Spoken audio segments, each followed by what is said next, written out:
खालील जमीन धारण्यानुसार प्रति हेक्टरी 20,000 रुपये याप्रमाणे प्रोत्साहनपर राशी म्हणजे बोनस देण्याचा निर्णय केलेला आहे। मागच्या वर्षी 20,000 दिला होता, याही वर्षी आम्ही 20,000। नमस्कार मित्रांनो, स्वागत आहे आपल्या किसान राजा यूट्यूब चॅनलमध्ये। चॅनलच्या माध्यमातून आपल्यासाठी घेऊन आले मोठे अपडेट। महाराष्ट्रात पीक विमाचे वाटप सुरू। पीक विमा संदर्भातील लेटेस्ट अपडेट सर्व शेतकऱ्यांसाठी आपण घेऊन आलो आहे। पीक विमा 2025 चा दुसरा टप्पा सुरू झालेला आहे। 19, 20, 21 डिसेंबर 2025 अतिवृष्टीचा दुसरा टप्पा सुरू। या 10 जिल्ह्यांमध्ये पैसे जमा होणार। हेक्टरी 17,000 ते 26,000 रुपये प्रति हेक्टरी प्रमाणे आता सरकारने पैसे जमा करण्यास सुरुवात झाली आहे। 16, 17, 18 डिसेंबर नंतर आता पीक विमा जमा करण्यास सुरुवात झाली आहे। महाराष्ट्रात सर्व शेतकऱ्यांच्या खात्यावरती पीक विमा येत्या काही दिवसांमध्ये आपल्याला जमा होणार आहे। राज्यातील सर्व शेतकऱ्यांसाठी विनंती आहे की आपण आपले खाते तपासायचे आहे आणि PMFBY या संकेतस्थळावरती जाऊन बघायचं आहे आपले पैसे खरंच जमा झाले आहे का नाही। अधिवेशनानंतर आता सरकारने मोठी घोषणा केलेली आहे। राज्यातील सर्व शेतकऱ्यांच्या खात्यावरती जो काही पीक विमा आहे सप्टेंबर, ऑक्टोबर, नोव्हेंबर 2025 मध्ये ज्या शेतकऱ्यांना अतिवृष्टीचा फटका बसलेला होता यांची यादी आता PMFBY या संकेतस्थळावरती आली आहे। कोणत्या जिल्ह्यामध्ये किती नुकसान झाले आहे याविषयीचा लेटेस्ट अपडेट आपल्यासाठी घेऊन आलो आहे। गेल्या काही दिवसापासून शेतकरी वर्ग प्रतीक्षेत होता पीक विमा 2025 कधी जमा होणार। आता पीक विमा मिळण्याचा मार्ग मोकळा झालेला आहे। शेतकऱ्यांच्या खात्यावरती हेक्टरी 17,000 ते 25,000 पर्यंत काही ठिकाणी पैसे जमा झाले आहे। यामध्ये पहिले 10 जिल्ह्यांचे पैसे मिळण्याचा मार्ग मोकळा झाला आहे।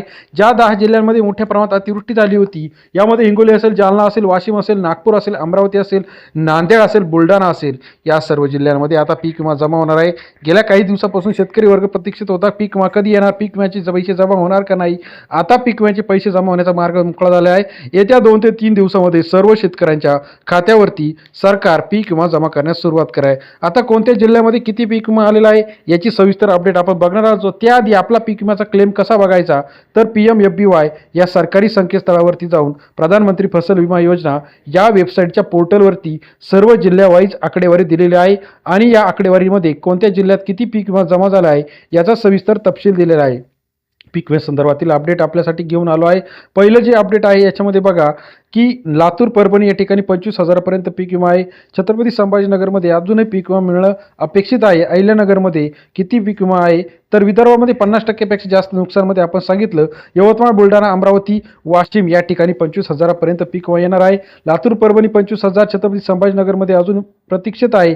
अहिल्यानगरमध्ये सुद्धा मागच्या 5 वर्षापेक्षा यावर्षी भरपूर मंडळांमध्ये मोठ्या प्रमाणात नुकसान झालेलं आहे। त्याचप्रमाणे इतर महत्त्वाच्या ठिकाणी हिंगोलीमध्ये 25,000 पर्यंत सोयाबीन, कापूसचं नुकसान झालेलं आहे। बीडमध्ये 87 महसूल मंडळांमध्ये मोठा पीक विमा येणं अपेक्षित आहे। नांदेडमध्ये असेल, जालना असेल 25,000 ते 30,000, धाराशिव 25,000 ते 30,000, हिंगोलीमध्ये 25,000 पर्यंत पीक विमा अजूनही जमा होणे अपेक्षित आहे।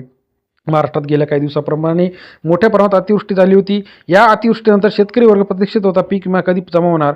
आता सर्व शेतकऱ्यांच्या खात्यावरती पीक विम्याचे पैसे येणार आहे। आपण EKYC केलं नसेल तर EKYC मुळे सुद्धा बऱ्याच शेतकऱ्यांचे पैसे पेंडिंग आहे। पीक विमा संदर्भातील लेटेस्ट अपडेट, अतिवृष्टी नुकसान कधी जमा होणार याची अपडेट, त्याचबरोबर रब्बीचा पीक विमा आपण अजूनही भरला नसेल तर रब्बीचा पीक विमा सुद्धा लवकरात लवकर भरून घेणं गरजेचं आहे। कारण रब्बीमध्येच परत नुकसान झाली तर आता पीक विमा मिळणार नाही। कारण शेतकऱ्यांना बऱ्याच दिवसापासून सरकारने पीक विमा जमा करण्याचे जे काही लिस्ट आहे ही PMFBY वरती आली आहे। त्या लिस्टमध्ये आपलं नाव असेल आणि जरी आपल्याला पैसे आले नसतील तर EKYCच्या संदर्भात काही तांत्रिक अडचणी असू शकतात। राज्यामध्ये जे काही दिलेल्या आकडेनुसार जवळजवळ 3 ते 4 लाख शेतकऱ्यांचे तांत्रिक अडचणीमुळे पीक विम्याचे पैसे रखडलेले आहे। पीक विमा संदर्भातील लेटेस्ट अपडेटसाठी चॅनल लाईक, सबस्क्राईब, शेअर करा। येत्या काही दिवसामध्ये सर्व शेतकऱ्यांच्या खात्यावरती पीक विमा जमा व्हायला सुरुवात होणार आहे। व्हिडिओ आवडल्यास लाईक, सबस्क्राईब आणि शेअर करायला विसरू